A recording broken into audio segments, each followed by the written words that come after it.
Hello everyone. कैसे हैं आप लोग? सो आई होप सब बहुत अच्छे होंगे।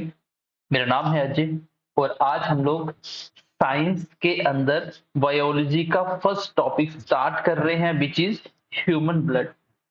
मैं आपको बता दूं कि अगर आप कॉम्पिटिटिव एग्जाम दे रहे हैं तो इस टॉपिक के थ्रू आपको ये समझ आ जाएगा कि साइंस कैसे कंप्लीट करनी है और कैसे आपको यहाँ फ्री ऑफ कॉस्ट पढ़ाया जाएगा। आप किसी भी पेड लेक्चर से कंपेयर कर लेना, कैसे पढ़ाया जाएगा यहाँ समझ आ जाएगा। हम आपको स्पेशल साइंस प्रोवाइड कर रहे हैं। स्पेशल का मतलब होता है कंप्लीट नॉलेज, डेप्थ के साथ, बिल्कुल बेसिक से।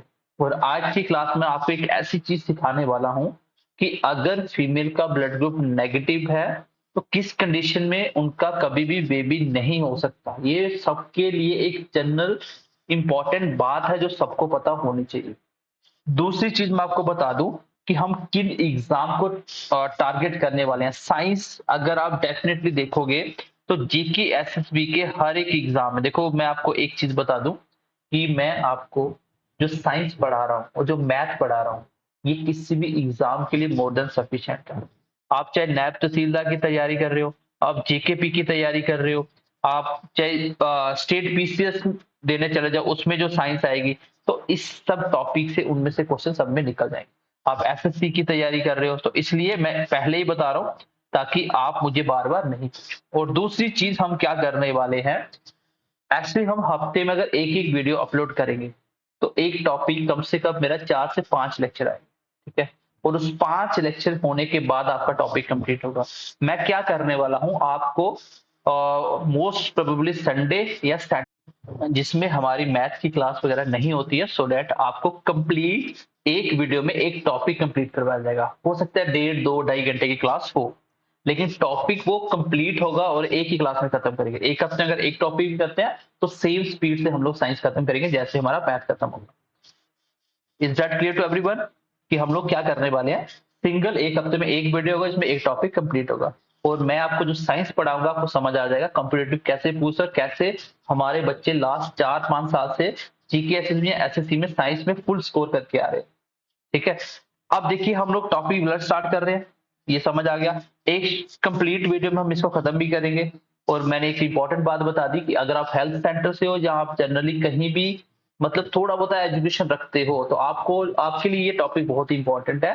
आपको पता चल जाएगा कि ब्लड कितनी इंपॉर्टेंट चीज होती है, ठीक है। तो चलिए क्लास को स्टार्ट करते हैं। आप सबसे रिक्वेस्ट है कि चैनल को सब्सक्राइब कर दो, अपने दोस्तों के साथ शेयर कर दो और क्लास कैसी लगी कमेंट सेक्शन में बताइए। और इन सबका पीडीएफ जो आज मैं पढ़ाने वाला हूँ ये आपको टेलीग्राम बीएमसी क्लासेस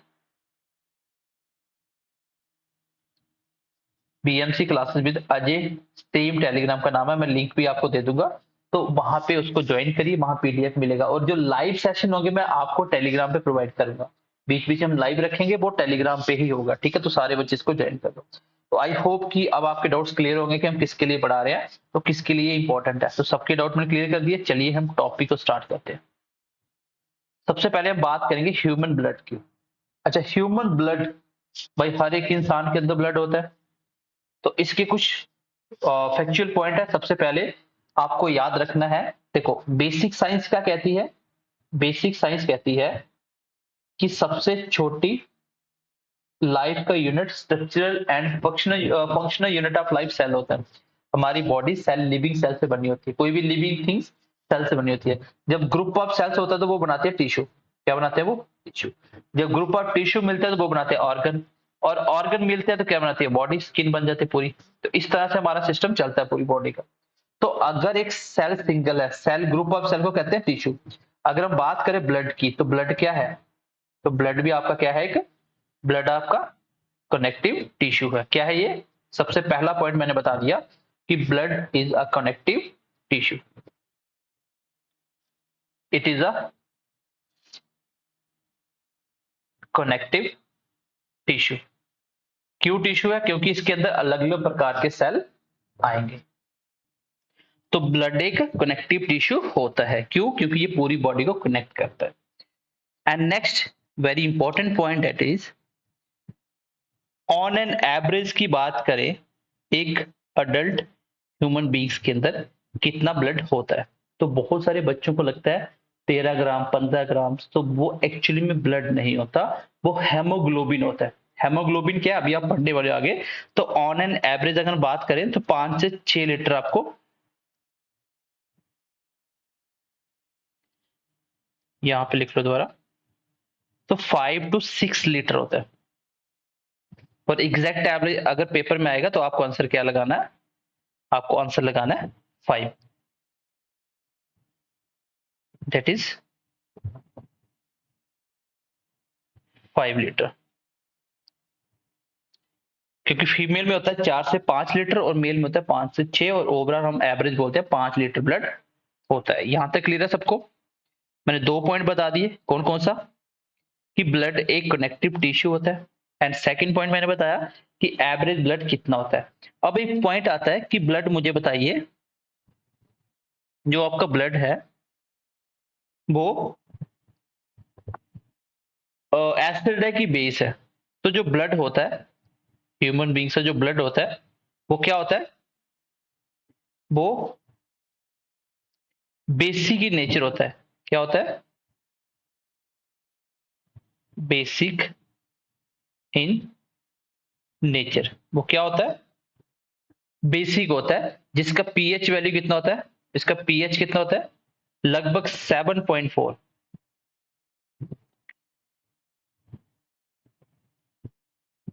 पीएच कितना होता है, लगभग 7.4। अब पीएच स्केल आप लोग एसिड बेस में पढ़ोगे, जिसकी रीडिंग 0 से 14 तक होती है। क्वेश्चन पूछता है जिसका पीएच 7 होता है वो होता है न्यूट्रल। 7 से ऊपर पीएच होने का मतलब वो एसिड बेसिक है, और 7 से नीचे मतलब वो एसिडिक है। तो ब्लड आपका बेसिक इन नेचर होता है। तो ये आपको याद रखना है। तो 3 पॉइंट आपको पहले याद रखने हैं कि ये कनेक्टिव टिश्यू होता है, ऑन एन एवरेज जो ब्लड होता है 5 लीटर होता है, और ब्लड बेसिक इन नेचर होता है, इसका पीएच लगभग 7.4 होता है। ठीक है, 7 से ऊपर होगा उसको बेसिक कहते हैं, जिसकी रीडिंग 7 से ऊपर होती है। तो यहां तक सबको क्लियर हो गया होगा। नेक्स्ट आगे बढ़ते हैं। तो अब देखिए, ब्लड मेनली दो कंपोनेंट से बना होता है। जो आपका ब्लड है उसमें दो चीजें मेन होती हैं, एक होता है आपका प्लाज्मा और दूसरा होता है ब्लड कैप्सूल। प्लाज्मा क्या होता है, प्लाज्मा की बात करें तो ये लगभग आप कह सकते हो लगभग 55 से 60% ब्लड के अंदर क्या होता है, प्लाज्मा। और बचा हुआ 40 से 45% क्या होता है आपका, ब्लड कॉप्सल। ये जो ब्लड कॉप्सल है इसमें आता है, कॉप्सल का मतलब होता है सेल्स, इसमें आते हैं सेल्स जो सेमी सॉलिड होता है, और ये जो प्लाज्मा ये लिक्विड होता है। अब पहले हम थोड़ा सा प्लाज्मा के बारे में पढ़ लेते हैं, इसमें क्या क्या होता है। तो प्लाज्मा के 4 5 पॉइंट इससे ज्यादा नहीं है, और मेनली हमें पढ़ना है ब्लड कॉप्सल के ऊपर कि ब्लड सेल कौन कौन से होते हैं। तो प्लाज्मा की थोड़ी इंपॉर्टेंट बात कर लेते हैं। सबसे पहला पॉइंट आपको लिखना है प्लाज्मा के बारे में, ये क्या होता है, लिक्विड इन फॉर्म होता है। क्या होता है, लिक्विड इन फॉर्म होता है। और ऑन एन एवरेज आप देखिए अप्रोक्सीमेट 92% इसमें क्या होता है, 92% इसमें सिर्फ और सिर्फ पानी होता है। 92% क्या होता है, खाली H2O, डेट मीन्स की वाटर। अब इसका कलर कभी कभी पूछा जाता है, what is the colour of plasma, colour क्या होता है। तो अगर हम कलर की बात करें तो ये पीले कलर का होता है, डेट इज येलो कलर। ये पीला कलर क्यों होता है, ये होता है ड्यू टू बिलीरोबिन। कभी कभी आ जाता है। और जिसको प्रोड्यूस कौन करता है, प्रोड्यूस बाय लीवर, जिसको लीवर प्रोड्यूस करता है। तो प्लाज्मा की मैंने दो बातें बताई कि ये लिक्विड इन फॉर्म होता है। अगर आपका खून पानी की तरह पतला दिखता है, जस्ट बिकॉज ऑफ प्लाज्मा, उसमें प्लाज्मा पाया जाता है। और प्लाज्मा कलर जो पीला होता है किसकी वजह से होता है, वो बिलीरुबिन की वजह से होता है। और वो कौन प्रोड्यूस करता है, लीवर प्रोड्यूस करता है। अब इसमें लगभग कहा जाता है कि 7% क्या होता है, प्रोटीन होते हैं। 7% क्या होता है, प्रोटीन। अब प्रोटीन कौन कौन सा होता है, this is very important. 3 protein आपको बता रहा हूं, ये आपको याद रखने हैं। किसका क्या फंक्शन है मैं आपको वो भी बता देता हूँ। देखिए, इसमें सबसे पहला प्रोटीन आता है आपका, सबसे पहला प्रोटीन लिखिए, that is fibrinogen. And second protein आता है आपका एल्बुमिन, एंड थर्ड प्रोटीन आता है दैट इज ग्लोबुलिन। तीनों के फंक्शन क्या होते हैं? अगर हम बात करें फिब्रिनोजन की, तो इसका फंक्शन मेनली क्या होता है? इसका फंक्शन मेनली होता है ब्लड को क्लॉट करना। क्या करना? Blood clotting. अब ब्लड क्लॉटिंग क्यों इंपॉर्टेंट है? जब आपको ब्लड डिटेल्स बताऊंगा अभी मैं, समझ आ जाएगा। फिलहाल के लिए बताता हूँ। ब्लड क्लॉटिंग होता है खून को क्या करना? क्लॉट बनाना, खून को जमाने का काम करना। तो खून के क्लॉट होना भी आपकी बॉडी के लिए एक हेल्पफुल साइन होता है। क्यों? क्योंकि अगर आपका ब्लड क्लॉटिंग नहीं होगा तो ब्लड क्या हो जाएगा? बहुत पतला हो जाएगा। और जब ब्लड पतला हो जाता है तो क्या होता है? ब्लीडिंग हो सकती है, आंख में क्लॉट हो जाता है, नाक से खून आ सकता है। तो इसलिए एक एवरेज ब्लड का क्लॉट होना कंपलसरी है। ठीक है, तो फिब्रिनोजन का काम क्या होता है? मेनली क्या करता है? ब्लड क्लॉटिंग का काम करना। अगर हम बात करें एल्बुमिन की, तो इसका क्या काम होता है? इसका काम मेनली होता है ऑस्मोटिक बैलेंस करना। दैट मीन्स जहां भी वर्ड आ जाए ऑस्मोटिक, दैट मीन्स कि पानी के लिए बात हो रही है। तो ये लिक्विड को बैलेंस करके रखता है कि बॉडी में कितना लिक्विड होना चाहिए, ब्लड के हिसाब से कितना, उसको बैलेंस करके रखता है। ठीक है, नेक्स्ट आता है तीसरा। तीसरे वाले का क्या फंक्शन होता है? थर्ड वाले का फंक्शन होता है, ये हमारा काम करता है डिफेंस मैकेनिज्म। डिफेंस मैकेनिज्म का मतलब क्या होता है? डिफेंस मतलब किसी चीज से डिफेंस करना। तो ये क्या करता है? हमारी बॉडी को इन्फेक्शन से क्या करता है? बचाता है। मतलब लगभग एंटीबॉडी की तरह काम करता है। तो तीन प्रोटीन कौन कौन से होते हैं? पहली बार आपको वो हो सकता है थोड़ा टफ लगे, लेकिन आगे आप बहुत इंटरेस्टिंग क्लास होने वाली है, आपको बहुत मजा आने वाला है। ठीक है, प्लाज्मा के रिलेटेड मैंने दो तीन बातें बताई कि प्लाज्मा का कलर कैसा होता है, ये पीले कलर का होता है, क्यों होता है वो भी बता दिया। ये मोस्टली लिक्विड इन फॉर्म होता है। इसमें 92% कहा जाता है सिर्फ पानी होता है, और 7% प्रोटीन होते हैं। तीन प्रोटीन है, थोड़ा सा नाम याद रखना, ये बार बार आएंगे आगे। तो फिब्रिनोजन का काम होता है ब्लड क्लॉट करना, एल्बुमिन का काम क्या होता है? ऑस्मेटिक बैलेंस करना, और ग्लोबुलिन का काम होता है डिफेंस मैकेनिज्म का काम करना। यहां तक क्लियर है सबको? अब इसमें बच गया 1%। वो क्या होता है? 1% कहा जाता है लगभग मिनरल्स होते हैं। तो इसमें जो बच गया लास्ट का, दैट इज 1%, वो क्या होते हैं? वो होते हैं सॉल्ट एंड मिनरल्स। तो सॉल्ट एंड मिनरल्स, तो सॉल्ट एंड मिनरल्स में क्या किया जाता है? फॉर एग्जांपल सोडियम सॉल्ट होता है, पोटेशियम हो जाएगा, ठीक है, HCO3 बोल सकते हो आप। तो ये कुछ मिनरल्स होते हैं जो आपके प्लाज्मा के अंदर पाए जाते हैं। तो बॉडी के अंदर जो ब्लड है वो किस किस से मिलकर बना होता है? सर उसमें एक प्लाज्मा होता है और उसमें ब्लड कॉप्सल्स होते हैं। प्लाज्मा का जो भी हमें पढ़ना था वो हमने पढ़ लिया, प्लाज्मा का इतना ही पढ़ना, इससे ज्यादा नहीं पढ़ना। मेनली ब्लड, अब क्वेश्चन पेपर में आएगा प्लाज्मा इज अ पार्ट, आप तो आंसर देना ब्लड। ठीक है, प्लाज्मा क्या होता है? ब्लड और सेल, सेल के अंदर सेल्स और प्लाज्मा मिलके ही पूरा ब्लड बनाते हैं। अगर पूछे ब्लड आपका लिक्विड की तरह क्यों होता है, तो आंसर देना due to presence of plasma. अगर प्लाज्मा को हटा दोगे ना तो सेल्स आपके आ जाएंगे सेमी सॉलिड फॉर्म में। ठीक है, प्लाज्मा के अंदर मैंने बता दिया लिक्विड कितना होता है, थोड़े से मैंने प्रोटीन बता दिए कौन कौन से होते हैं। इसमें फिब्रिनोजन याद रखना ब्लड क्लॉटिंग के काम आता है। ठीक है, बाकी जो भी बातें थी थोड़ी एक दो मैंने इंपॉर्टेंट बता दी, क्योंकि मैं आपको जो साइंस पढ़ा रहा हूँ मैं बार बार बोल रहा हूँ, एक ही बार पढ़ना, आपको बार बार नहीं पढ़ना है। क्लियर है सबको? एक ही बार पढ़ना, आपको बार बार नहीं पढ़ना। नेक्स्ट हम बात करेंगे किसकी? ब्लड कॉप सेल्स की। चलिए आगे बढ़ते हैं, नेक्स्ट हम बात करें किसकी? ब्लड कॉप सेल की। ब्लड कॉप सेल्स,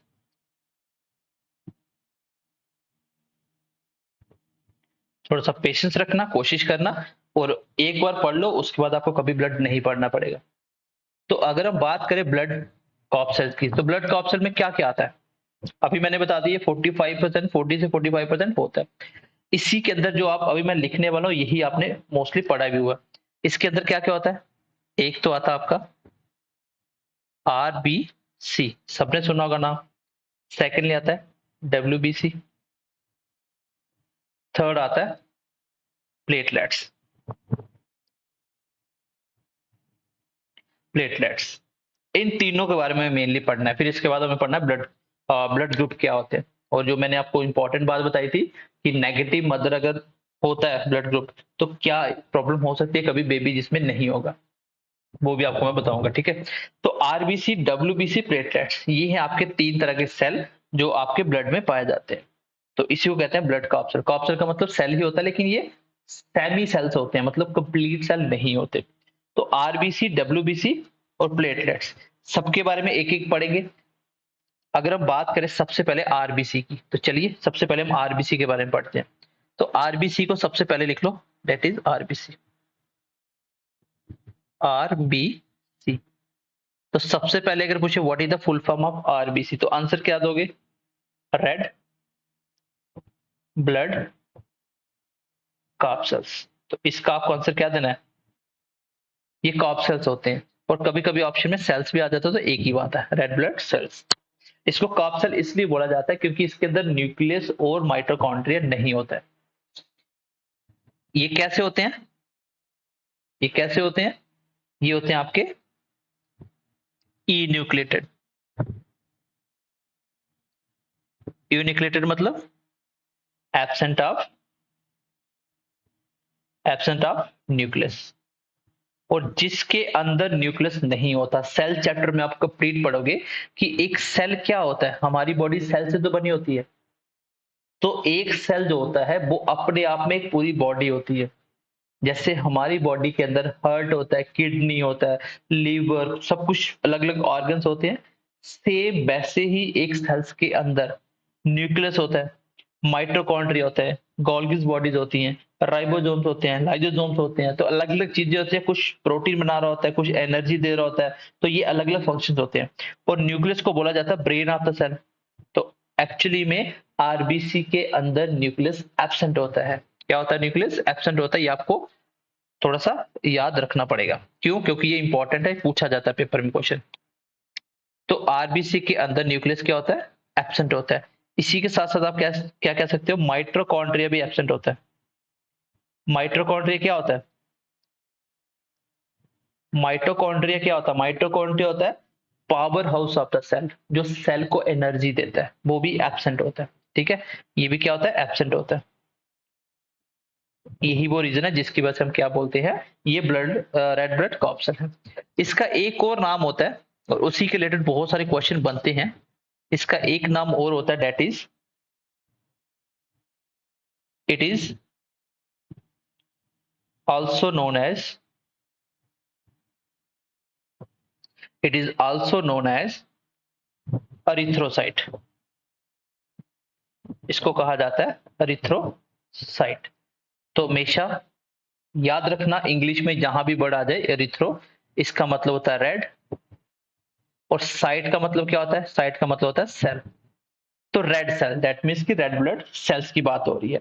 तो आरबीसी का दूसरा नाम होता है रिथ्रोसाइट। स्टार्टिंग में हो सकता है आपको थोड़ा सा टफ लगे, बट रिथ्रोसाइट आपको याद रखना है। इसके रिलेटेड देखो क्वेश्चन कैसे बनता है। सो क्वेश्चन कैसे बनता है, ध्यान से देखना। जहां भी वर्ड आता है रिथ्रो साइटोसिस, अब ध्यान से देखना, जहां वर्ड आ जाए, मान लो उसने बोल दिया अरिथ्रोसाइटोसिस, जिस भी वर्ड के लास्ट में एस से यस लग जाए, इसका मतलब होता है हमेशा क्या? फॉर्मेशन करना। फॉर्मेशन मतलब बनाना, डेट मीन्स की आरबीसी का बनना। और जिस भी वर्ड के लास्ट में क्या लग जाए? पीनिया, अरिथ्रोसाइटोपिनिया। अगर वर्ड लग जाए पीनिया, तो पीनिया का मतलब क्या होता है? डेफिशिएंसी, मतलब कम होना, कमी होना। अगर पूछा जाए अरिथ्रोसाइटोसिस क्या होता है, तो मतलब आरबीसी का बढ़ना, बनना। और रिथ्रोसाइटोपिनिया मतलब आरबीसी की कमी होना, डेफिशिएंसी हो जाना। तो जिस भी वर्ड के लास्ट में एस से एस लगे, दैट मीन्स उसको कहते हैं फॉर्मेशन होना। और रिथ्रो मतलब क्या होता है? रेड, साइटो मतलब सेल, मतलब आरबीसी सेल का बनना। तो अगर पेपर में क्वेश्चन आ जाए फॉर्मेशन ऑफ आरबीसी बाय, तो आरबीसी का फॉर्मेशन कौन करता है? जिसको कहा जाता है रिथ्रोसाइटोसिस। तो इसका फॉर्मेशन करने का काम होता है बोन मैरो। कौन करता है? Bone marrow. अब बोन मैरो कहाँ पाए जाते हैं बॉडी में? तो ये बोन मैरो बेसिकली जो आपके जितने भी बड़े बड़े बोन्स होते हैं, जैसे आपकी बैक बोन हो गया, आपके क्या थाई बोन्स हो गए, तो इसकी बोन्स के अंदर जैसे बड़ी बड़ी बोन्स होती है ना, तो बोन्स के अंदर पाए जाते हैं बोन। कौन क्या पाया जाता है? Bone marrow. अगर आरबीसी आ गया तो रेड बोन मैरो, डब्ल्यूबीसी आएगा तो व्हाइट बोन मैरो, और सिंपल प्लेटलेट्स आया वो भी बोन मैरो। मतलब हमारी बॉडी में जो ब्लड बनता है, सेल्स बनते हैं, वो कहाँ बनते हैं? वो बोन मैरो में बनते हैं। आई होप यहाँ तक आप समझ पाए होंगे। क्लियर है सबको यहाँ तक? तो मैंने आपको बता दिया कि साइटो जो भी यहाँ सिस लग जाए दैट मीन्स फॉर्मेशन, और पीनिया मतलब कमी होना। अगर पेपर में क्वेश्चन आ जाए यहाँ पे कि एरिथ्रोसाइटोपेनिया क्या होता है, तो इसी को तो बेटा कहा जाता है अगर आरबीसी की कमी हो जाए, मतलब मैंने क्या बोला? डेफिशिएंसी। तो इसी का दूसरा नाम क्या होता है? एनीमिया। क्या होता है? अनीमिया। कभी कभी ऑप्शन में एनीमिया नहीं देता, तो कभी कभी अनीमिया वर्ड नहीं देता। तो अनीमिया का मतलब क्या होता है? खून की कमी होना। खून में भी किसकी? आरबीसी की कमी हो जाना।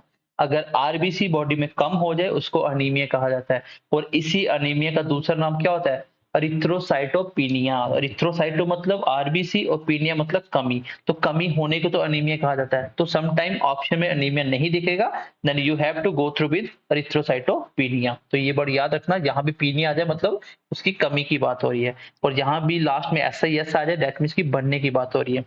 तो सो फॉर्मेशन ऑफ आरबीसी कौन करता है? तो that is bone marrow, red bone marrow. और बोन मैरो कहाँ होते हैं ये मैंने आपको अभी जस्ट बता दिया। यहां तक आई होप सब समझ पाए होंगे।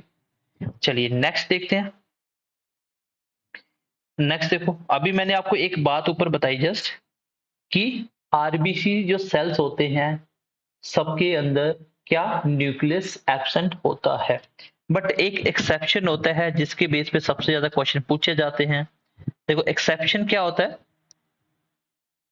जो इसके अगेंस्ट हो जाओ, पेपर में एक्सेप्शन पूछे जाते हैं। एक्सेप्शन मतलब सब कुछ जो मैं बोल रहा हूँ वही सही है, लेकिन कुछ ऐसे होते हैं जो उसके अगेंस्ट चल रहे हैं। तो एक्सेप्शन ये है कि न्यूक्लियस जो होता है, मैंने क्या बोला? आरबीसी के अंदर एब्सेंट होता है nucleus present in RBC of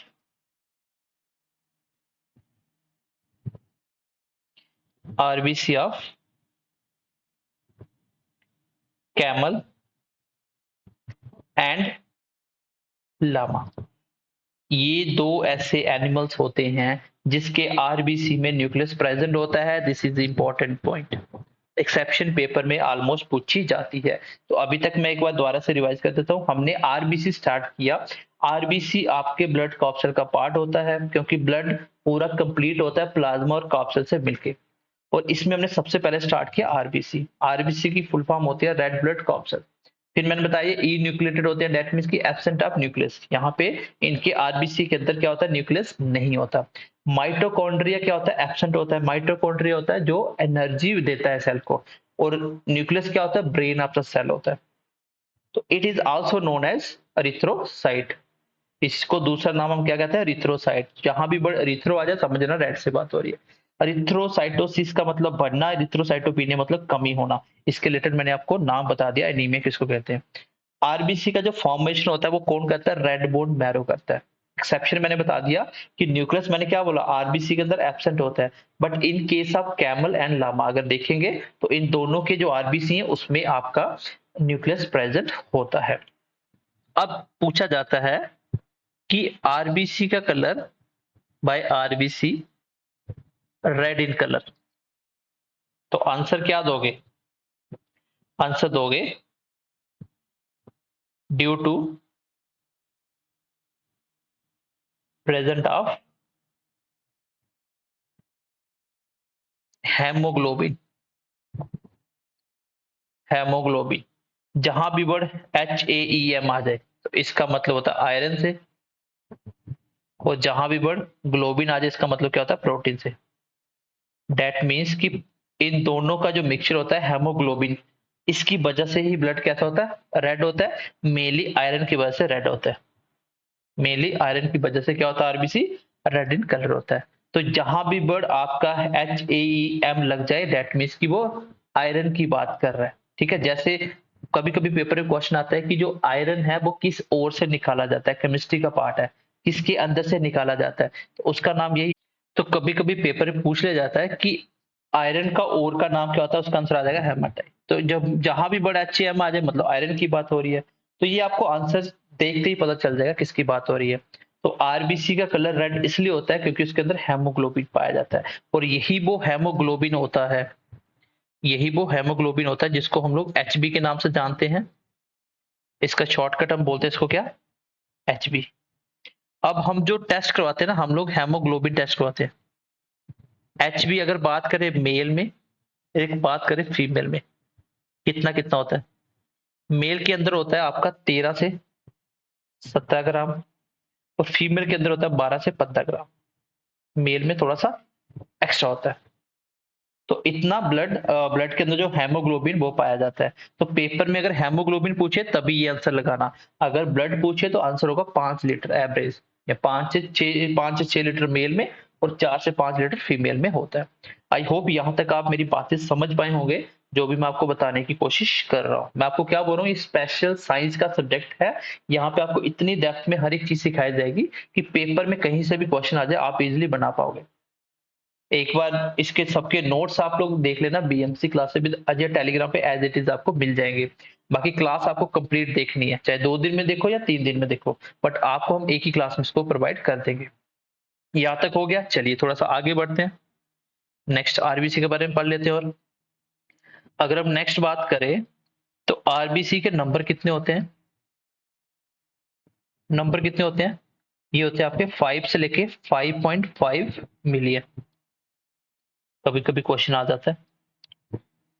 उसके बाद इंपॉर्टेंट पॉइंट है शेप ऑफ आरबीसी, मतलब जो आरबीसी सेल्स होते हैं उनकी शेप कैसी होती है। तो ये बेसिकली होती है वाई कॉनकेव, कॉनकेव लेंस होता है तो उसको बोलते हैं बाई कॉनकेव। यहाँ पे दो मिरर मिलके बनाता है, तो इसको क्या कहा जाता है, बाई कॉनकेव। कैसी शेप होती है इसकी, बाई कॉनकेव इसकी शेप होती है आरबीसी की।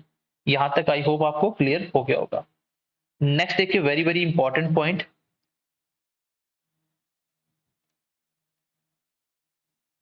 नेक्स्ट देखिए very very important point, that is graveyard of RBC. RBC का ग्रेवयार्ड कौन होता है, ग्रेवयार्ड का मतलब क्या होता है, ग्रेवयार्ड का मतलब होता है कब्रिस्तान। तो आरबीसी का कब्रिस्तान कौन होता है, तो आरबीसी का कब्रिस्तान कौन होता है, तो इसका आंसर क्या हो जाएगा, स्प्लीन। क्या हो जाएगा, स्प्लीन। ये बेसिकली स्प्लीन के अंदर क्या होते हैं, लास्ट के टाइम पे वहां पे स्टोर हो जाते हैं। और इसी के साथ साथ इसके ऑप्शन में कभी कभी लीवर भी आता है, क्योंकि लीवर का भी ये काम होता है। फाइनल अगर डिस्ट्रक्शन बोले लीवर करता है, अगर बोले ग्रेवयार्ड ऑफ आरबीसी तो आंसर लगाना स्प्लीन। अगर स्प्लीन ऑप्शन में नहीं है तो लीवर लगा के आना है। बट अगर ऑप्शन आ गया बोथ, अगर ऑप्शन में आ गया बोथ, तो आपको बोथ पे क्लिक करके आना है, अदरवाइज आपको स्प्लीन ही करके आना है। ठीक है, तो स्प्लीन के अंदर ये आपके क्या होते हैं, स्टोर होते हैं। कभी मान लो इमरजेंसी पड़ जाती है, ठीक है, मान लो किसी को इलेक्ट्रिसिटी से करंट लग जाता है, तो उसके क्या होता है, सेल्स डेड हो जाते हैं। इन डेड के जो स्प्लीन में स्टोर होते हैं, तो वो आके बॉडी में हेल्प करते हैं, वो आपकी बॉडी को एनर्जी देते हैं, जिसकी वजह से आपको वीकनेस ज्यादा नहीं आने देते। तो बेसिकली अगर आप लाइफ स्पैन की बात करें, लाइफ स्पैन मतलब आरबीसी अगर सेल आज बने वो कितने टाइम तक चलेंगे, तो लगभग कहा जाता है 120 दिन इसका लाइफ स्पैन होता है, किसका, आरबीसी सेल का। मतलब जो सेल आज बन रहा है वो 120 दिन तक चलेगा, जिसमें 90 दिन काम होते हैं, 30 दिन क्या आता है, ये स्टोर हो जाते हैं लास्ट के दिन पे। ठीक है, यहां तक क्लियर है सबको, लाइफ स्पैन पता चल गया। ग्रेवियर्ड क्या होता है, कब्रिस्तान। ये बहुत इंपॉर्टेंट क्वेश्चन है, पेपर में बहुत बार पूछा गया है। ठीक है, ये क्वेश्चन वेरी वेरी इंपॉर्टेंट है, एंड बहुत बार इसको पेपर में पूछा भी गया है। यहाँ तक आई होप क्लियर हो गया होगा। ठीक है, ग्रेवियर की जगह कभी कभी डेथ भी लिख देता है। और ये स्प्लीन के अंदर स्टोर होता है, जिसकी वजह से हम इसको एक और नाम से जानते हैं, दैट इज ब्लड बैंक। अगर पूछे ब्लड बैंक किसको कहा जाता है, तो आंसर क्या दोगे, स्प्लीन। आंसर क्या दोगे, स्प्लीन। उसको ब्लड बैंक के नाम से भी जानते हैं। यहां तक क्लियर है सबको, ओके, यहां तक हो गया, आगे बढ़ते हैं। अब मेन आता है आरबीसी का मेन फंक्शन क्या होता है भाई, आरबीसी का मेन फंक्शन क्या होता है, क्या काम करता है आरबीसी? तो आरबीसी जो मेन काम करता है वो क्या काम करता है, ये बेसिकली ऑक्सीजन को सप्लाई करता है। ये पूरी बॉडी में क्या करता है, ऑक्सीजन को सप्लाई करता है। मतलब बॉडी को ऑक्सीजन की जरूरत होती है, ये ऑक्सीजन प्रोवाइड करता है, क्योंकि जो आरबीसी होते हैं ना, ये ऑक्सीजन के साथ क्या करते हैं, रिएक्ट करते हैं। जैसे ही हम लोग जब सांस लेते हैं तो हम लोग खाली ऑक्सीजन नहीं लेते हैं, हम क्या लेते हैं बेसिकली, हम लोग बेसिकली एयर ले रहे होते हैं। उस एयर के अंदर नाइट्रोजन सबसे ज्यादा होता है, बट हमारा जो आरबीसी होता है वो इसके साथ रिएक्ट नहीं करता, वो सिर्फ ऑक्सीजन के साथ रिएक्ट करता है। कार्बन डाइऑक्साइड लंग्स के थ्रू क्या करता है, बाहर हम लोग उसको छोड़ देते हैं, और इनहेल क्या करते हैं, हम लोग ऑक्सीजन करते हैं। मेनली हम लोग ऑक्सीजन ही ब्लड में के साथ मैच होता है, जो पूरे आरबीसी उसको पूरी बॉडी में क्या करता है, आगे ट्रांसफर कर देता है। ठीक है, तो ऑक्सीजन का मेन काम होता है इसको पूरी बॉडी में ऑक्सीजन सप्लाई करना। बाकी अगर बोले कि आरबीसी का सबसे ज्यादा रिएक्शन किसके साथ होता है, आरबीसी का अगर देखें सबसे ज्यादा रिएक्शन किसके साथ होता है, मोस्टली ये जो रिएक्ट करती है, रिएक्ट विद कार्बन मोनोऑक्साइड, सबसे ज्यादा रिएक्शन इसके साथ होता है।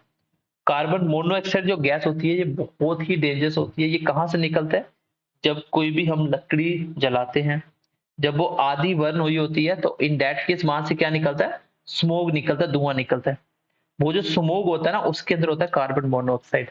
उसमें खड़े होकर आप सांस नहीं ले सकते, क्यों, क्योंकि हम जैसे ही सांस लेते हैं हमें सफोकेशन होता है। क्यों, क्योंकि कार्बन मोनोऑक्साइड ब्लड बहुत जल्दी अब्सॉर्ब करता है, और जिसकी वजह से हमारे अंदर क्या जाना शुरू होता है, कार्बन मोनोऑक्साइड, जिसकी वजह से हमें सफोकेशन होती है। इससे इंसान की डेथ भी हो सकती है, अगर ज्यादा कमरे में धुआं हो तो सांस नहीं आ रहा हो तो ये रीजन होता है, जो कार्बन मोनोऑक्साइड है सबसे ज्यादा आरबीसी के साथ रिएक्ट करते हैं। बाकी ऑक्सीजन इसका आंसर होता है, लेकिन सबसे ज्यादा पूछे तो कार्बन मोनोऑक्साइड होता है।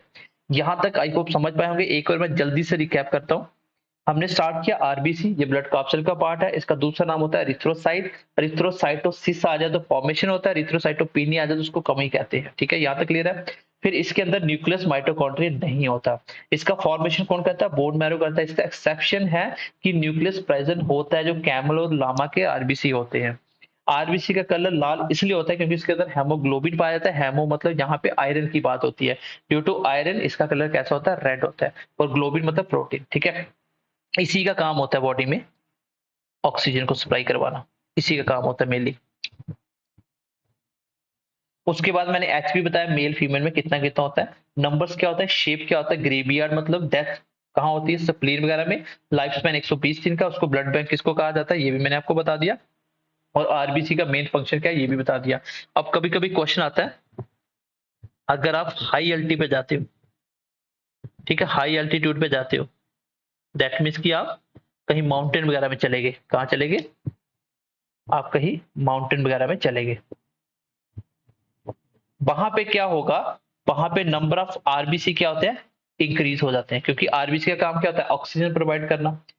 आप जब हाई एल्टी पे जाते हो ना, वहां पे क्या होता है, वहां पे प्रेशर इंक्रीज हो जाता है। हाई एल्टी पे प्रेशर क्या होता है, सॉरी डिक्रीज हो जाता है।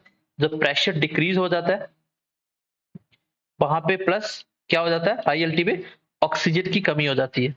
क्या हो जाता है, ऑक्सीजन की कमी हो जाती है। जब ऑक्सीजन की कमी होगी तो बॉडी क्या करेगी, बॉडी को तो उतना ही ऑक्सीजन चाहिए जितना बैलेंस है।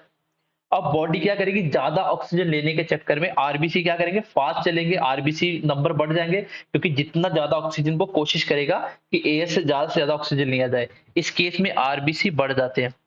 सिंपल सी बात याद रखना, जब भी कोई हाई एल्टी पे जाता है तो उसके नंबर ऑफ आरबीसी सेल्स क्या होते हैं, बढ़ जाते हैं, आरबीसी ज्यादा हो जाते हैं। हालांकि आरबीसी सेल जो होते हैं उसके अंदर न्यूक्लियस नहीं है, और न्यूक्लियस के अंदर ही क्या होता है, न्यूक्लियस के अंदर होता है डीएनए।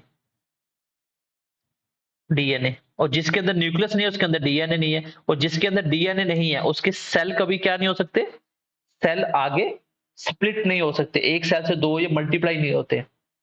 ये मल्टीप्लाई जैसे डब्ल्यूबीसी सेल्स मल्टीप्लाई हो जाते हैं, एक के दो, दो के चार हो जाते हैं, बट इसका ऐसा नहीं होता है। बट आरबीसी का नंबर बढ़ जाता है, जिसकी वजह से क्या, क्यों बढ़ जाता है, ये सबको पता होना चाहिए। ये इसलिए बढ़ जाता है, इसलिए बढ़ जाता है क्योंकि हमें ऑक्सीजन की ज्यादा नीड होती है। इसलिए जब हाई एलटीबी को जाता है ना, उसका फेस रेड हो जाता है, क्योंकि नंबर ऑफ आरबीसी इंक्रीज हो जाता है। सिंपल सी बात याद रखना, हाई एल्टीट्यूड के ऊपर आरबीसी बढ़ जाते हैं। इसलिए क्या होता है, कभी कभी वहां पे लो प्रेशर होता है ना, तो इंसान को वोमिटिंग होता है, कभी ब्लीडिंग भी हो जाती है, क्योंकि अंदर का प्रेशर हाई, बाहर का लो। तो हाई लो की तरफ क्या करता है, प्रेशर अप्लाई करता है। तो यहां तक आप समझ पाए होंगे। आरबीसी मैंने इंपॉर्टेंट जितनी बातें थी मैंने ऑलमोस्ट आपको बता दी। और एक वर्ड आता है कि जब आरबीसी बढ़ जाते हैं उसको क्या कहा जाता है, तो आंसर आ जाएगा पोली, इट इज पोलीसाइटीमिया।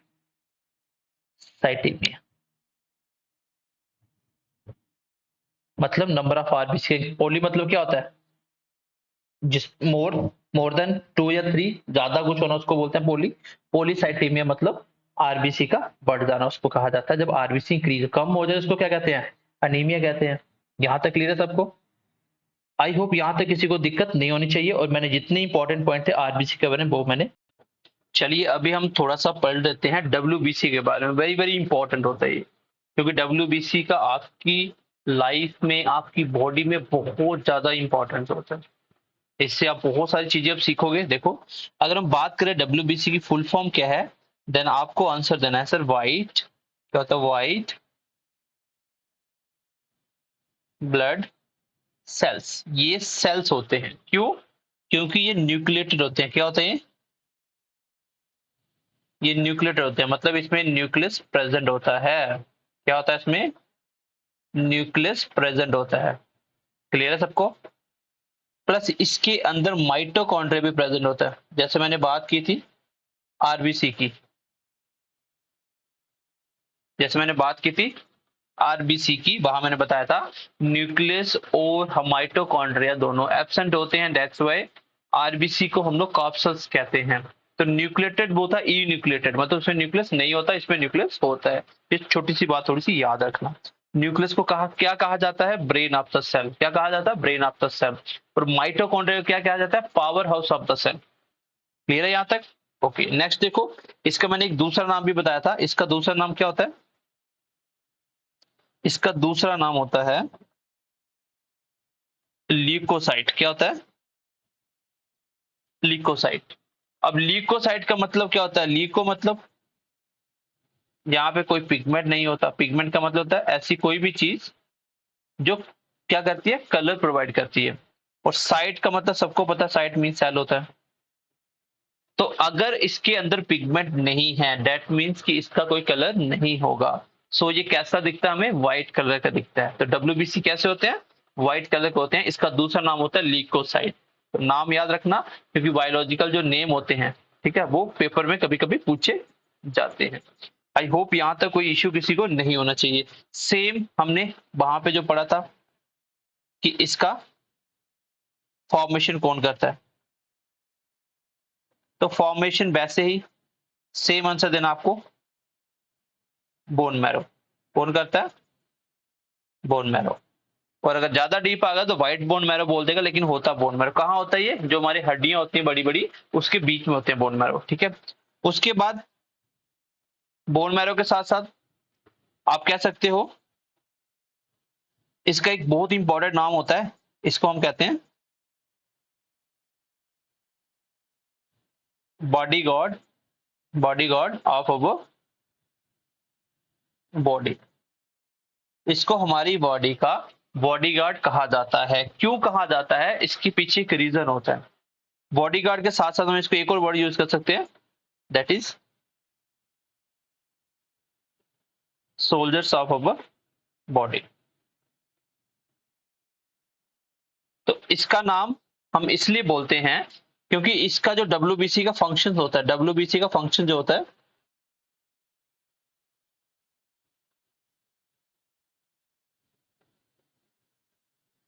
डब्ल्यूबीसी का फंक्शन क्या होता है, अगर हम इसकी फंक्शन की बात करें तो इसका जो फंक्शन होता है वो क्या होता है, इट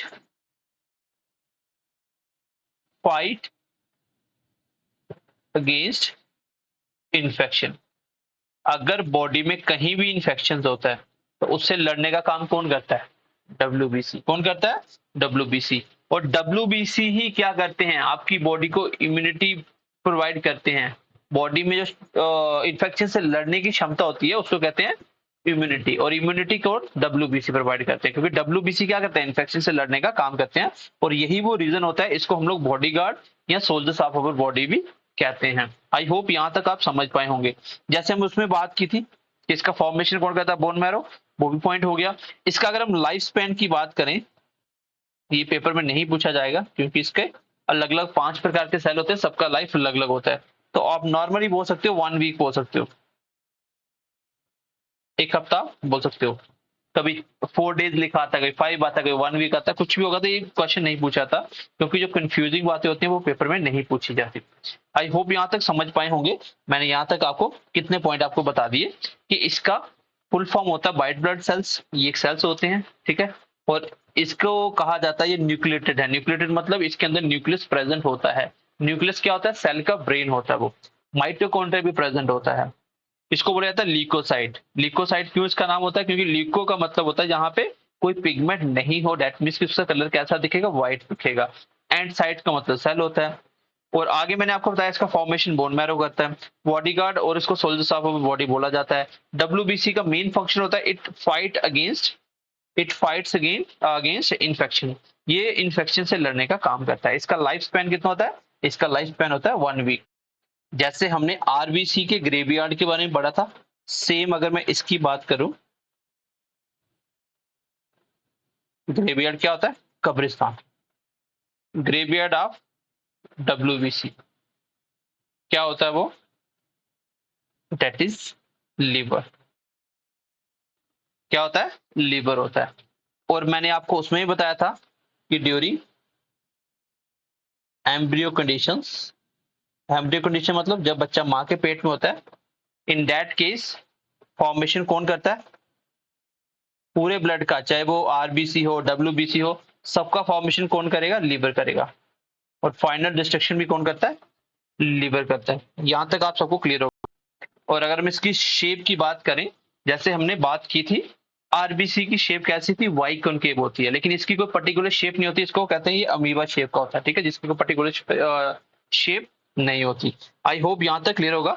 और उसके नंबर हमने क्या पढ़े थे, 4.5 से 5.5 मिलियन। इसके नंबर्स कितने होते हैं, इसके नंबर्स होते हैं 6000 से 8000 mm3। तो यहां तक तो किसी को इश्यू नहीं होना चाहिए। आगे बढ़ते हैं थोड़ा सा। ये मैंने इंपॉर्टेंट सारे पॉइंट बता दिए।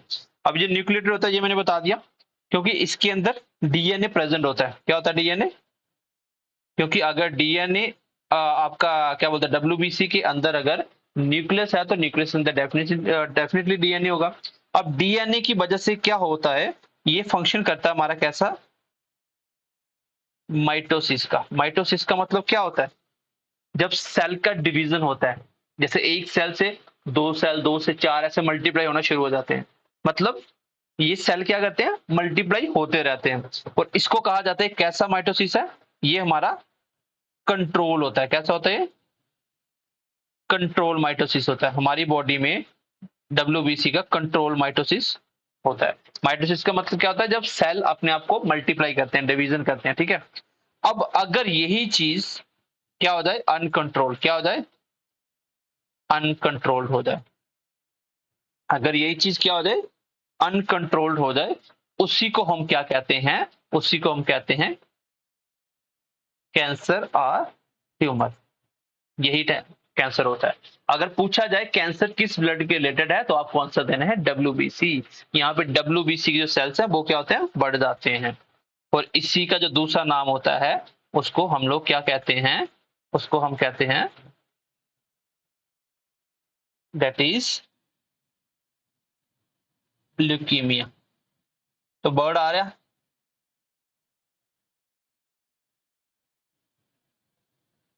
वर्ड आ रहा है यहाँ पे, जैसे ल्यूकोसाइट पढ़ा था तो वर्ड आ रहा है डब्ल्यूबीसी। तो अगर कोई पूछे पेपर में कि भाई बताओ कैंसर बीमारी किस ब्लड के रिलेटेड है, तो आपको आंसर देना डब्ल्यूबीसी सेल्स के रिलेटेड है, ना कि आरबीसी, ना ही प्लेटलेट्स। तो ये होता है डीप क्वेश्चन जब पूछे जाते हैं। वैसे तो आपने सुना ही होगा सबने कि ब्लड कैंसर एक बीमारी होती है। वो ब्लड कैंसर क्या होता है, वो डब्ल्यूबीसी का जब माइटोसिस अनकंट्रोल हो जाता है, जब नंबर ऑफ सेल्स बहुत ज्यादा बढ़ना शुरू हो जाते हैं, अनलिमिटेड, जिसका कंट्रोल खत्म हो जाता है, उसको क्या कहते हैं, ल्यूकीमिया कहते हैं उसको, ब्लड कैंसर कहते हैं। आई होप यहाँ तक आप समझ पाए होंगे। आगे बढ़ते हैं, नेक्स्ट कुछ इंपॉर्टेंट बातें जान लेते हैं। इसके बारे में आपको पता होना चाहिए कि थोड़ा सा आइडिया देता हूँ, बहुत इंपॉर्टेंट होता है ये, पता होना चाहिए आपको वैसे भी। डब्ल्यूबीसी हमारा जो होता है, जो डब्ल्यूबीसी सेल्स होता है, ये हमारा अलग अलग 5 टाइप्स में डिवाइड होता है। जैसे मैंने बोला था ना, ये एक नहीं, इसमें अलग अलग सेल्स आते हैं। वो पांचों सेल के नाम लिख लो, फिर उसके थोड़ी इंपॉर्टेंट बातें मैं आपको बताता हूँ, क्योंकि वहां से एक क्वेश्चन पूछा जा सकता है और पूछा गया भी था उसके रिलेटेड क्वेश्चन। देखो कुछ इंपॉर्टेंट बातें लिख लो आप। ये 5 प्रकार के सेल होते हैं डब्ल्यूबीसी के अंदर, ठीक है। Eosinophils, basophils, neutrophils, monocyte, lymphocyte. इसके ऊपर जो क्वेश्चन पूछे जाते हैं वो मैं आपको इंपॉर्टेंट कुछ बातें बता देता हूँ। अगर हम बात करें एसिनोफिल्स की, तो इसका मेन काम क्या होता है, इसका मेन फंक्शन क्या होता है? एलर्जी। क्या होते हैं? एलर्जी, हाइपर सेंसिटिविटी होती है इसकी।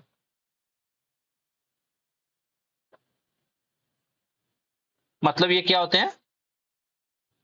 एलर्जी को लेके बहुत ज्यादा सेंसिटिव होते हैं। जैसे किसी को डस्ट से एलर्जी हो जाती है, कोल्ड हो जाता है, तो ये बहुत ज्यादा, जब हमारी बॉडी में एलर्जी प्रोड्यूस होती है, कोई भी चीज से एलर्जी होती है, तो वो किसकी वजह से होती है? वो एसिनोफिल्स की वजह से होती है, क्योंकि ये सेल बहुत एक्टिव होते हैं। और ये किसके अगेंस्ट काम करते हैं? ये करते हैं आपके नॉन लिविंग। किसके अगेंस्ट? नॉन, लिख लो आप, नॉन लिविंग्स, नॉन लिविंग्स।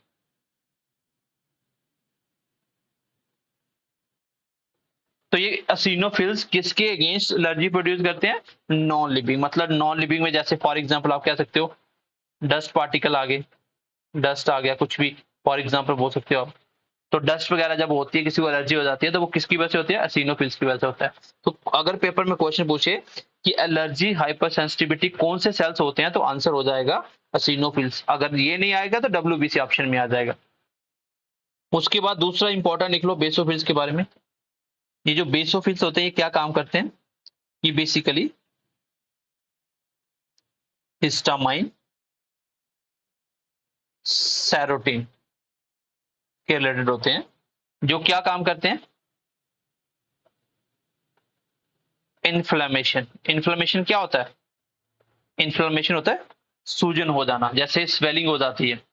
अगर कोई भी किसी को नॉर्मल सी इंजरी होती है, तो इंजरी की वजह से स्वेलिंग हो जाती है, तो उसके पीछे पूछेगा कौन से सेल्स रिस्पॉन्सिबल होते हैं? That is basophils. तो अगर पेपर में क्वेश्चन आ गया कि इन्फ्लेमेशन, जो इन्फ्लेमेशन होता है वो किस सेल की वजह से होता है, तो आंसर होगा डब्ल्यूबीसी। और डब्ल्यूबीसी के अंदर भी कौन सा? बेसोफिल्स के बारे में आ जाएगा, ठीक है। आगे नेक्स्ट देखो, न्यूट्रोफिल के बारे में लिख लो।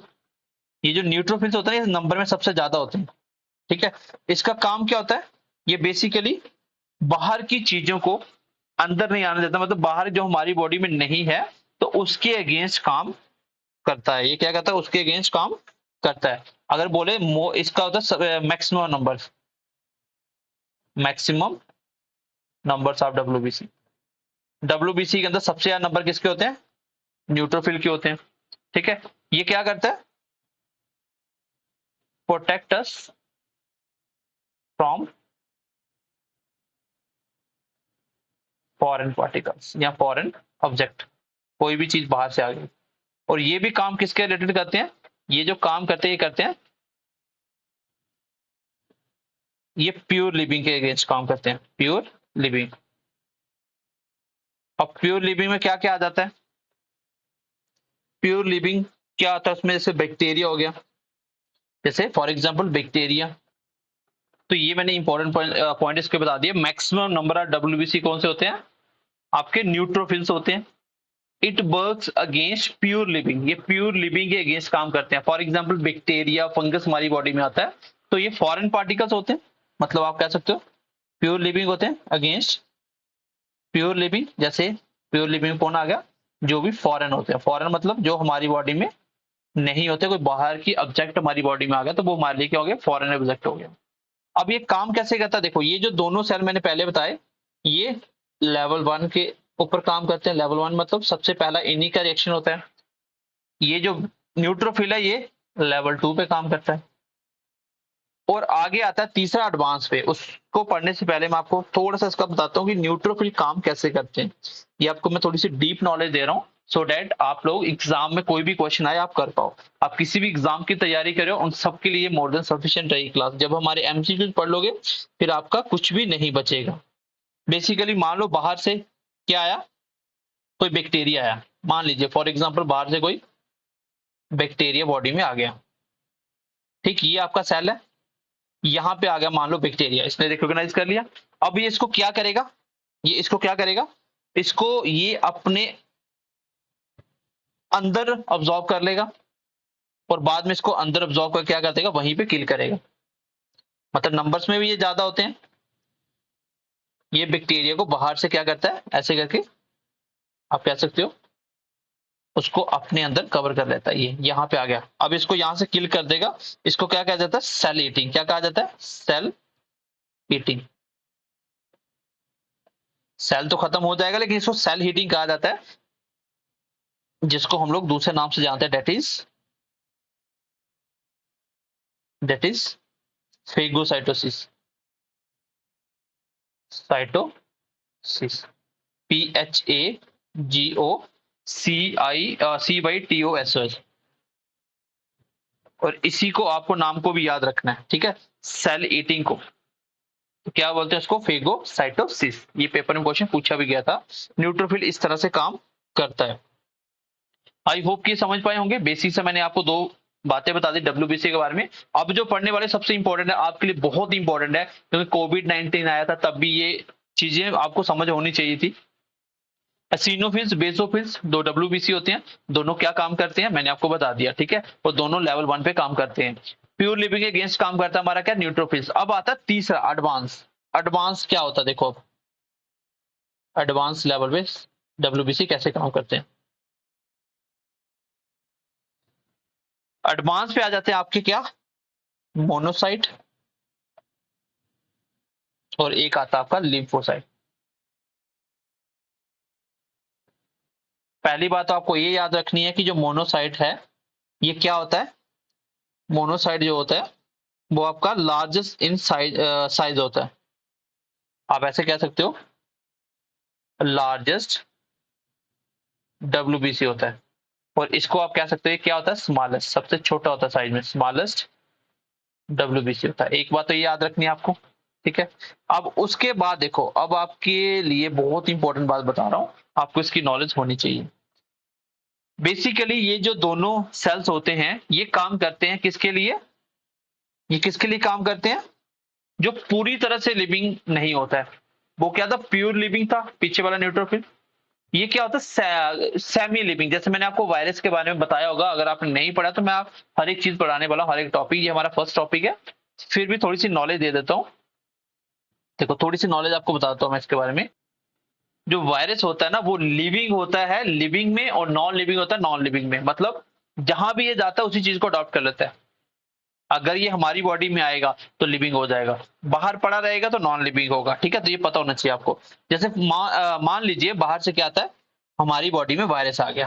फॉर एग्जाम्पल हमारी बॉडी में क्या आया, यहाँ पे लिख देते हैं, हमारी बॉडी में गलती से वायरस आ गया, ठीक है, वायरस आ गया। अब हमारी बॉडी इसके साथ यूज टू नहीं है, क्योंकि नई चीजें जो बाहर से आई है। अब मोनोसाइट क्या करेगा, इसको सबसे पहले रिकॉग्नाइज करेगा, सबसे पहले पहचानेगा। फिर क्या करेगा, ये अवेयर करेगा किसको, लिम्फोसाइट को ट्रिगर करेगा, उसको बताने का काम करेगा किसके थ्रू, एक केमिकल रिलीज करता है जिसको कहा जाता है साइटोकिन। क्या कहा जाता है, साइटोकिन। ये जो केमिकल नाम पूछा जाता है, तो ये साइटोकिन क्या करेगा, लिम्फोसाइट को ट्रिगर करेगा कि भाई बाहर से कोई हमारी बॉडी में फॉरेन ऑब्जेक्ट आया है। अब ये लिम्फोसाइट दो काम करेगा, क्योंकि लिम्फोसाइट भी दो तरह का होता है, एक होता है बी लिम्फोसाइट, एक होता है टी लिम्फोसाइट, और टी इसको बताता है काम करने के लिए ट्रिगर करता है ये भी। तो बी बेसिकली लिम्फोसाइट जो बी सेल होते हैं ये क्या काम करते हैं, ये आपकी बॉडी में एंटीबॉडी बनाएंगे। क्या बनाएंगे, एंटीबॉडी। अब एंटीबॉडी क्या होती है, बाहर से कोई फॉरेन ऑब्जेक्ट आया उसको कहते हैं एंटीजन, जो हमारी बॉडी में नहीं होगा उसको कहते हैं एंटीजन। अब इस एंटीजन के अगेंस्ट ये एंटीबॉडी बनाएगा, इसकी शक्ल पहचानेगा, इसके अगेंस्ट क्या करेगा, अपनी पूरी फौज तैयार करेगा। अब वो इस फौज, और जो फौज होगी वो उसको क्या काम करेगी, इसको किल करने का काम करेगी। मतलब ये जो वायरस था ये हमारे लिए क्या था, ये एंटीजन था, फॉरेन ऑब्जेक्ट था हमारे लिए। अब इसको क्या करेगा जो एंटीबॉडी, इसको किल करने का काम करेंगे। क्या करेंगे, इसको किल करने का काम करेंगे। इसके साथ साथ लिम्फोसाइट एक काम और करता है जो है क्या, ये मेमोरी सेल भी बनाता है। क्या करता है, मेमोरी सेल, जिसकी लाइफ कितनी होती है, ये होती है लाइफ टाइम। जब तक आपकी लाइफ रहेगी तब तक ये काम करेंगे, लाइफ टाइम के लिए। मेमोरी सेल का काम क्या होता है, चीजों को याद रखना। अब आपकी बॉडी में कौन सा एंटीबॉडी किसके लिए बनाया गया, नेक्स्ट टाइम वो एंटीबॉडी ऑलरेडी बॉडी में होंगे और मेमोरी सेल बस उसको पहचान के बता देगा ये वही पुराने वाले हैं, इसको ऐसे मार दो, खत्म करो इसको। तो यहां से पूरा प्रोसेस कैसे हुआ, मान लो कोविड-19 किसी की बॉडी में आता है, उसको मोनोसाइट क्या करेगा, मोनोसाइट क्या करेगा, मोनोसाइट एक साइटोकाइन नाम का एक केमिकल रिलीज करके लिम्फोसाइट को वो बताएगा, ट्रिगर करेगा कि आप एंटीबॉडी बनाइए, क्योंकि बाहर से कोई चीज आ चुकी है। वो एंटीबॉडी क्या करेंगी, उस चीज को किल करेंगी, क्योंकि उसी के अगेंस्ट हमने चीजें तैयार की हैं। दूसरी चीज जो बनाता है वो होता है मेमोरी सेल। मेमोरी सेल की लाइफ होती है लाइफ टाइम। ये मेमोरी सेल क्या करेगा, ये लर्न करके रखेगा कि ये वायरस दोबारा नहीं आना चाहिए, अगर बॉडी में आया तो इसको हमने किल कर देना है। बट वायरस जो हुआ था कोविड-19 वो 2-3 बार वेव बन के आई थी। कैसे आई थी वो, क्योंकि हमारी बॉडी में एक बार वायरस आया ना, वो दूसरी बार कुछ नहीं कर सकता हमारी बॉडी को, बॉडी में ऑलरेडी एंटीबॉडी होते हैं। लेकिन अगर कोई वायरस आरएनए से बना हो, मैं आपको डिजीज वाले टॉपिक में पढ़ाऊंगा, अगर कोई वायरस आरएनए से बना हो तो वो अपनी शेप चेंज कर लेता है, होता तो वही है बट थोड़ा सा क्या है, अपना फेस स्ट्रक्चर चेंज करके दोबारा से बॉडी में अटैक करता है और बॉडी उसको पहचानने में थोड़ा सा समय लेती है, लेकिन पता चल जाता है ये पुरानी वाली चीज है, इसलिए वो जो सेकंड टाइम आएगा वो ज्यादा इफेक्ट नहीं करेगा। तो ये प्रोसेस होता है डब्ल्यूबीसी का, कैसे कैसे इन्फेक्शन से लड़ता है। डस्ट वाला वो स्टार्टिंग वाला हो गया, नॉन लिविंग से। प्योर बैक्टीरिया फंगस से लड़ने के लिए आपके न्यूट्रोफिल होते हैं। तीसरा जो सेमी क्या होते हैं, जो सेमी लिविंग होते हैं, मतलब प्योर लिविंग ना होके जो लिविंग नॉन लिविंग दोनों फंक्शन करते हैं, उसके लिए आपके मोनोसाइट और लिम्फोसाइट काम करते हैं। तो ये पूरा डब्ल्यूबीसी का फंक्शन होता है, इस तरह से काम करता है, इसलिए इनको क्या बोलते हैं हम लोग, हमारी बॉडी का बॉडीगार्ड है। अब एक चीज हो रहा है, जो मोनोसाइट है ना, इसको एक नाम से और जाना जाता है, क्या, इसको कहा जाता है पुलिसमैन ऑफ अवर बॉडी। ये क्वेश्चन पेपर में पूछा जाता है, क्योंकि आप पुलिस का पेपर अगर देने जाओगे जेकेपी का, तभी ये पूछा जाएगा क्वेश्चन, इसलिए थोड़ा सा आपको इसका आइडिया होना चाहिए। एंड आई होप कि यहाँ तक आप डब्ल्यूबीसी बहुत अच्छे से समझ गए होंगे। मैंने आपको बहुत सारी इंपॉर्टेंट सारी बातें बता दी किस तरह से डब्ल्यूबीसी काम करते हैं। तो जल्दी से थोड़ा सा रिकैप लेते हैं, डब्ल्यूबीसी में हमने क्या क्या पढ़ लिया। चलिए डब्ल्यूबीसी के बारे में थोड़ा सा दोबारा से जान लेते हैं। ये कुछ बातें इंपॉर्टेंट जो मैंने आपको ऑलरेडी 2-3 बार रिवाइज कर दी। यहाँ पे देखो, मैंने बताया कि डब्ल्यूबीसी में मेनली कितने सेल्स होते हैं, 5 प्रकार के सेल्स होते हैं। और पांचों के क्या क्या काम होते हैं, कौन सा एलर्जी के रिलेटेड होता है, कौन सा इन्फ्लेमेशन के रिलेटेड होता है, कौन सा नंबर्स में ज्यादा होता है, और कौन है जो प्योर लिविंग के अगेंस्ट काम करता है। तो ये थोड़ा सा पता होना चाहिए। मोनोसाइट और लिम्फोसाइट मैंने इंपॉर्टेंट बता दिया किस तरह से ये काम करते हैं। और अगर आप वैक्सीन के बारे में थोड़ा सा जानते होंगे तो वैक्सीन क्या होता है, सिंपली कुछ नहीं होता। वैक्सीन वैक्सीन आपका जो वायरस होता है, जैसे मान लो कोविड की वैक्सीन बनाई गई तो वो क्या थी बेसिकली, नथिंग, वो सिंपली कोविड वायरस ही था। उसको थोड़ा सा एडिट करके जो हमारी बॉडी में सबसे ज्यादा इफेक्ट करता था, उसको थोड़ा सा रिप्लेस करके उसके प्रोटीन को चेंज करके हमने सेम वायरस बॉडी में इंजेक्ट करवाया। और उससे उसके बाद क्या हुआ, बॉडी ने ये सारे फंक्शन करे। मोनोसाइट ने अपना काम किया, लिम्फोसाइट ने अपना काम किया, एंटीबॉडी बना दी। अब एंटीबॉडी ने उस नकली वायरस को तो मार दिया, जब असली आएगा वो उसको भी मारेगी, क्योंकि सेम चीज वो ऑलरेडी तैयार हो चुकी है, हम पहले ही उसको तैयार कर चुके हैं। तो अगर पूछा जाए who is the father of vaccine, who is the father of vaccine, तो कौन आंसर होगा इसका, उसका आंसर होगा एडवर्ड जेनर। ये पेपर में क्वेश्चन आया था जेकेएसएसबी में अभी रिसेंटली, इसलिए मैं इसको लिखवा दिया। तो एडवर्ड जेनर ने सबसे पहले जो वैक्सीन बनाई थी, याद रखना, स्मॉल पॉक्स की। अगर पूछा जाए सबसे पहली वैक्सीन किसकी बनी थी, तो उसका आंसर होगा स्मॉल पॉक्स की। क्लियर है यहाँ तक सबको, आई होप कि यहाँ तक सबको क्लियर होगा। चलिए आगे बढ़ते हैं, नेक्स्ट प्लेटलेट्स के बारे में बात कर लेते हैं। तो नेक्स्ट हम बात करें किसकी, ब्लड प्लेटलेट्स की। तो तीसरे प्रकार का सेल मैंने आपको बताया था, ब्लड प्लेटलेट्स। चलिए नेक्स्ट लिख लो प्लेटलेट्स के बारे में, थोड़ा सा नीचे लिखते हैं और इसी की दोनों साइड हम लोग सारे इसके इंपॉर्टेंट पॉइंट नोट डाउन कर लेंगे। चलिए यहाँ पे लिखिए आप प्लेटलेट्स के बारे में।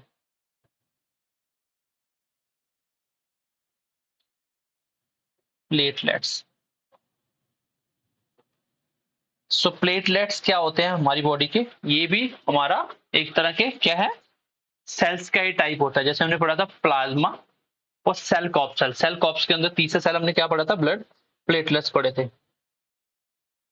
चलिए प्लेटलेट्स का दूसरा नाम क्या पढ़ा था हमने, इसका हमने दूसरा नाम पढ़ा था थ्रोम्बोसाइट। क्या पढ़ा था? थ्रोम्बोसाइट।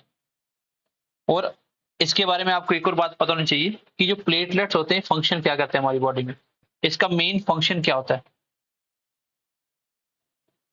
तो ब्लड प्लेटलेट्स का मेन फंक्शन होता है क्लॉटिंग ऑफ ब्लड। ये ब्लड क्लॉटिंग के काम आते हैं। वेरी वेरी इंपॉर्टेंट पॉइंट है ये। ब्लड क्लॉटिंग क्या होता है? खून के थक्के जमाना। अगर खून आपका क्लॉट नहीं होगा तो ब्लड क्या होगा? एकदम से पतला हो जाएगा। पतला होने से क्या होगा? आपका बीपी बढ़ जाएगा। ठीक है, जिसका भी मान लो ये प्रॉब्लम होती है, तो किसी का भी जिसको भी होगा उसका क्या होगा? बीपी बढ़ जाएगा। बीपी बढ़ जाएगा तो क्या होगा? ब्लड बिल्कुल पतला हो जाएगा, तो वो छोटी छोटी वेसल से भी ब्लीडिंग होना शुरू हो जाती है। जैसे आंखों में क्लॉटिंग हो जाएगी, नाक से खून आ सकता है, कान से खून आ सकता है। तो ये किसकी वजह से होता है? जब प्लेटलेट्स कम हो जाएं, क्योंकि प्लेटलेट्स का काम क्या होता है? ब्लड को क्लॉट करना। और अगर ब्लड क्लॉट नहीं हो रहा, दैट मीन्स कि प्लेटलेट्स की कमी होगी, खून को जमाने वाली चीज कम होगी। तो आपको पता होना चाहिए कि जो प्लेटलेट्स है वो क्या काम करते हैं? क्लॉटिंग का काम करते हैं। और इसके साथ आप ये भी इसकी बात याद रखोगे कि इसका नंबर्स कितना होता है, हमारी बॉडी में नंबर्स कितना होता है। ये कहा जाता है 1.5 लाख से 1.5 लाख से इसका नंबर जो होता है वो क्या होता है? 1.5 लाख से 3.5 3.5 लैक्स होता है। कभी कभी नंबर्स पूछा जाता है इसका। ठीक है, कभी कभी नंबर इसका पूछ लिया जाता है। और ये भी कैसे होते हैं? ये भी ई न्यूक्लिएटेड होते हैं। ई न्यूक्लिएटेड मतलब क्या हो गया भाई? ई न्यूक्लिएटेड का मतलब क्या होता है? जिसमें न्यूक्लियस नहीं होता, एब्सेंट ऑफ न्यूक्लियस। और माइटोकॉन्ड्रिया में भी दोनों एब्सेंट होते हैं, इसलिए ये भी क्या होते हैं? ये आपके कॉप्सल्स होते हैं। क्या होते हैं? कॉप्सल होते हैं। अब इसमें और क्या फंक्शन होता है इसका? इसका एक काम और होता है, ये हमारे बॉडी टेम्परेचर को भी कंट्रोल करता है। ये हमारे बॉडी टेम्परेचर को भी क्या करता है? कंट्रोल करता है कि हमारा बॉडी टेम्परेचर कितना होना चाहिए, उसको भी कंट्रोल करके रखता है। जैसे सबको पता है 98.4 डिग्री फ़ारेनहाइट या 37 डिग्री सेल्सियस हमारा बॉडी टेम्परेचर नॉर्मली होता है। अब एक क्वेश्चन पेपर में पूछा जाता है कि जो डेंगू फीवर होता है वो हमारी बॉडी में किस पार्ट को इफेक्ट करता है? Which part of the body? तो आंसर होगा ये प्लेटलेट्स को इफेक्ट करेगा। क्या करेगा ये क्या करेगा? प्लेटलेट्स को इफेक्ट करेगा। इफेक्ट करने का मतलब इसको नुकसान पहुंचाता है। जब हमारे प्लेटलेट्स को नुकसान पहुंचेगा तो हमारे प्लेटलेट्स कम हो जाएंगे। दैट मीन्स क्या होगा? क्लॉटिंग कम हो जाएगी, क्योंकि प्लेटलेट्स का काम क्या होता है? क्लॉट करना। और क्लॉटिंग कम हो जाएगी तो क्या होगा? खून पतला हो जाएगा। डेंगू में यही तो होता है, आंखों में क्लॉट आ जाते हैं, खून पतला हो जाता है। और अगर कहा जाता है 50,000 से कम इसके नंबर हो जाए तो ये बहुत क्रिटिकल कंडीशन शुरू हो जाती है। इससे क्या होता है? इंसान को ब्लीडिंग होना स्टार्ट हो सकती है। और ब्लीडिंग हो गई तो बहुत मुश्किल हो जाता है इंसान को बचाना, अगर ब्लीडिंग ज्यादा स्टार्ट होगी तो। डेंगू फीवर जो होता है वो ब्लड प्लेटलेट्स को ही इफेक्ट करता है। ये छोटी सी बात आपको याद रखनी है। बट डेंगू को फैलाने वाला बैक्टर कौन होता है? जो डेंगू जो वायरस होता है डेंगू वाला, जो उसको लेके उठता है, वो होता है आपका Aedes mosquito. Aedes mosquito basically क्या करता है? यही है जो वायरस को लेके उठता है, जो डेंगू फैलाता है। और ये ज्यादातर साफ पानी में पाया जाता है। ऐसे आपने बहुत सारी ऐड भी देखी होगी कि हर वीक आपको कूलर का पानी चेंज करना है, अपने आगे पीछे पानी जमा नहीं होने देना है, तो ये आपने पढ़ा होगा। तो प्लेटलेट्स के लिए मैंने कुछ इंपॉर्टेंट बातें बता दी। अब बाकी वही कॉमन कॉमन बातें हैं सारी, कि इसका भी फॉर्मेशन कहाँ होता है, इसका भी फॉर्मेशन कहाँ होता है? That is bone marrow. ठीक है, क्योंकि ब्लड का फॉर्मेशन सेल्स का सारे बोन मैरो ही करता है। ठीक है, तो ये भी आपको याद रखना है। बाकी इसका भी आप बोल सकते हो डिस्ट्रक्शन कौन करता है? वो भी लिवर ही करता है, तो सेम पॉइंट है।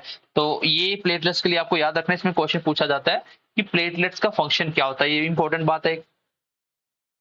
फंक्शन क्या होता है इसका? क्लॉटिंग। क्या करना? ब्लड को क्लॉट करना। दूसरा नाम क्या होता है आप याद रख सकते हो, नंबर्स कभी कभी पूछे जाते हैं। और ये भी इन्यूक्लिएटेड होता है। ठीक है, ये भी अपने आप में मल्टीप्लाई नहीं होता, इसके अंदर माइटोसिस प्रोसेस नहीं होता जो WBC में होता था। तो आई होप यहां तक समझ पाए होंगे। अब हम थोड़ा सा देख लेते हैं क्लॉटिंग कैसे होती है, फिर हम अगली क्लास में आपका ब्लड ग्रुप अलग से पढ़ाएंगे, क्योंकि बहुत इंटरेस्टिंग टॉपिक है। और उसमें मैं आपको बताऊंगा, ब्लड ग्रुप के अंदर बताऊंगा कि अगर फीमेल नेगेटिव है और फादर पॉजिटिव है तो उनका बच्चा क्यों नहीं हो सकता, क्या प्रॉब्लम आ सकती है पूरी लाइफ में। तो ये बहुत इंपॉर्टेंट चीज है, ये हर एक बंदे को पता होना चाहिए। आप चाहे स्टूडेंट हो या स्टूडेंट नहीं हो, सबको ये चीज पता होना चाहिए। अगर आपके आगे पीछे कोई ऐसा है तो आपको उनको भी अवेयर करना होगा, तो उसको नेक्स्ट क्लास में सीखेंगे। अभी हम थोड़ा सा इंपॉर्टेंट पढ़ लेते हैं कि ब्लड क्लॉटिंग होती कैसे है। कुछ इंपॉर्टेंट 2-4 पॉइंट बताता हूँ कि ब्लड क्लॉटिंग का ब्लड कैसे होता है। Clotting of blood, clotting of blood कैसे होता है। जैसे मैंने बताया ना, क्लॉट कौन करता है, प्लेटलेट्स करता है। अब क्लॉटिंग के मैं जितने भी इंपॉर्टेंट पॉइंट है सारे बताता हूँ, क्योंकि इसमें आपका वाइटामिन भी आ जाएगा, तो बाद में भी हमें पढ़ना है जब अलग अलग टॉपिक पढ़ेंगे, लेकिन अभी थोड़ा सा इंपॉर्टेंट जो इसमें आता है वो मैं सारा कुछ आपको बताता हूँ कि क्लॉटिंग में कौन कौन रिस्पॉन्सिबल होता है। चलिए, क्लॉटिंग के अंदर मेनली दो तरह के प्रोटीन इन्वॉल्व होते हैं। क्या होते हैं? दो तरह के प्रोटीन आते हैं। फिर एक आता है आपका मिनरल्स, ठीक है, मिनरल आता है। और एक आता है आपका वाइटामिन, एक आता है आपका वाइटामिन। तो अब इसमें आता है एक प्रोटीन, कौन कौन सा, एक तो आपने ऑलरेडी पढ़ा हुआ है, कौन सा, डेट इज फिब्रिनोजन। ये मैंने आपको बताया था, प्लाज्मा में होते हैं ये।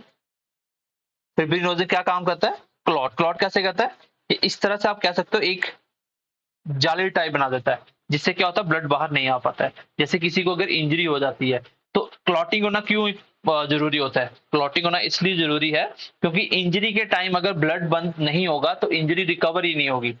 तो आप थोड़ा सा अगर उंगली पे मान लो छोटा सा कट लग गया, उसको पकड़ के रखो या किसी से बांधो, 5-7 मिनट में देखोगे ब्लड बंद हो जाएगा। क्यों बंद हो जाएगा? क्योंकि ब्लड ने बाहर क्लॉटिंग कर दी। उसका रीजन क्या होता है? उसके प्रोटीन जो होते हैं फिब्रिनोजन, वो क्या काम करता है? क्लॉटिंग का काम करते हैं। प्लस एक और प्रोटीन होता है, डेट इज प्रोथ्रोम्बिन। अब थ्रोम्बिन नाम से आपको समझ आ जाएगा। देखो यहाँ पे प्लेटलेट्स के अंदर नाम क्या था? थ्रोम्बोसाइट था। तो थ्रोम्बिन से आपको थोड़ा सा नाम का आइडिया हो जाएगा कि ये प्रोटीन कौन सा क्या काम करता है। क्योंकि जो आपका थ्रोम्बोसाइट है वो क्या काम करता है?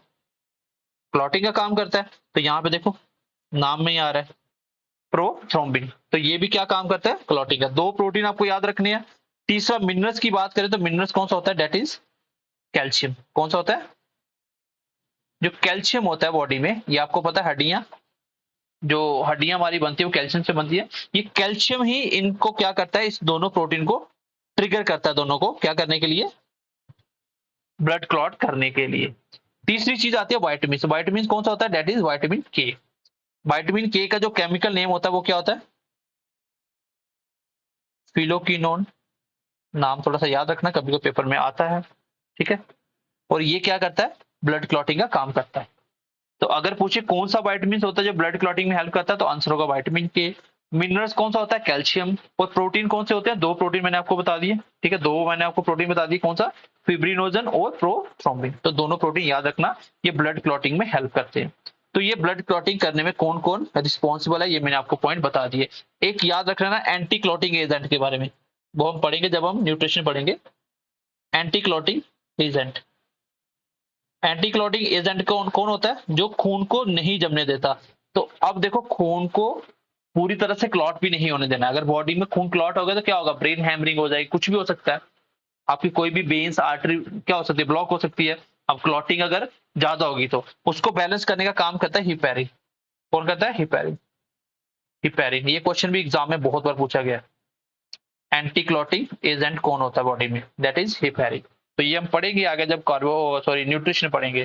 तो यहां तक हमने ब्लड के बारे में इंपॉर्टेंट सारी बातें जान ली। अगली क्लास में हम पढ़ने वाले हैं ब्लड ग्रुप। वो बहुत इंटरेस्टिंग क्लास होने वाली है। मैं चाहता हूं कि वो अगर आप स्टूडेंट हो तो भी देखो, स्टूडेंट नहीं हो, कल को सबकी मैरिज होनी है, जिसकी मैरिज होगी है, कोई भी इसको देखेगा उसको समझ आ जाएगा कि ये कितना क्रिटिकल इश्यू होता है। नेगेटिव पॉजिटिव ब्लड ग्रुप से क्या हो सकता है कि पूरी लाइफ किसी को बच्चा ही नहीं हो सकता। ऐसा क्यों होगा, कब होगा, तो ये हम नेक्स्ट क्लास में डिटेल में बहुत अच्छे से पढ़ेंगे। तो आई होप कि यहाँ तक जो मैंने पढ़ाया आपको बहुत अच्छे से समझ आया होगा। पर मैंने कोशिश की है लगभग सारे पॉइंट इंपॉर्टेंट इसमें कवर अप करने की, जिसमें आपके एसएससी से लेके अगर स्टेट पीसीएस भी दे रहे हो, किसी भी एग्जाम के लिए मोर देन सफिशिएंट होगा। अब इसके ऊपर जब मल्टीपल चॉइस क्वेश्चन आएंगे ना चैप्टर के बाद, मल्टीपल चॉइस क्वेश्चन के बाद आपको समझ आ जाएगा कि इस चैप्टर से कभी भी क्वेश्चन कहीं भी आ जाए हम उसको आसानी से बना लेंगे। तो चलिए मिलते हैं नेक्स्ट क्लास में। क्लास कैसी लगी अपने दोस्तों के साथ ज्यादा से ज्यादा शेयर कीजिए, और आप सबसे रिक्वेस्ट है कि चैनल को सब्सक्राइब कर दो, दोस्तों के साथ शेयर कर दो, और कमेंट करके बताना क्लास कैसी लगी है। ठीक है, bye bye, take care and God bless you.